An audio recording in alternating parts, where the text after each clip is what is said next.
legislația ziua de azi este atât de stufoasă, cât trebuie să lucreze 10 oameni o săptămână ca să poți să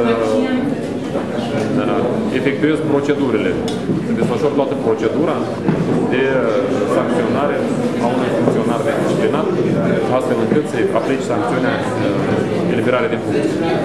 Și pe parcursul săptămânii precedente au avut loc 2 sau 3 ședințe ale Comisiei Disciplinare, respectiv au fost întocmite procese verbale, au fost luate explicațiile conform codului muncii și dispoziția am emis-o tocmai vineri, cu aplicare din data de marți, întrucât vineri doamna a refuzat să ia cunoștință, era peste ora 5.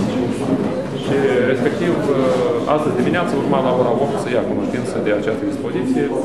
Din câte am înțeles, a refuzat, s-a prezentat aici la ședință și respectiv, la 8 am fost prezentă la dumneavoastră în anticameră. O să ia cunoștință după ședința operativă cu dispoziția respectivă. Pentru a lua cunoștință de dispoziție nu este nevoie să vă prezentați la primar. Puteți lua cunoștință de la Serviciul Resurselor. Abatele sunt două. Prima, faptul că am încercat să punem în apartament cu 4 camere, în mod ilegal, fiind atestată în rândul general cu numărul peste 1100. Până la urmă și-am făcut un dosar, dar era peste 1100 la rând și în niciun caz nu putea obține spațiu locativ. Unul la mână, 2 la mână nu putea obține nici de cum 4 camere. Putea să obțină maximum 12 metri pătrați, dar după ce aceeași problemă ar fi fost rezolvată pentru 1170 de persoane care stăteau la rând în fața doamnei. Cel puțin 1100.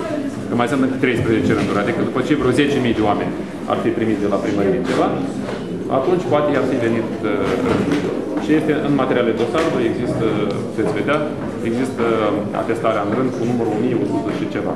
Deci sub nicio formă nu a putut primi spațiu educativ, este exclus. Și a doua abatere este că a încercat să transmită 10.000 de metri pătrați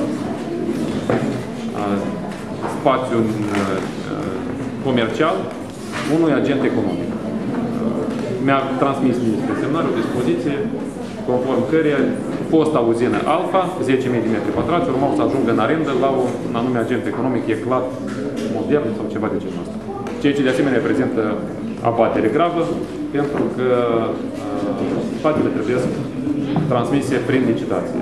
Pentru aceste două abateri a fost demisă din funcție.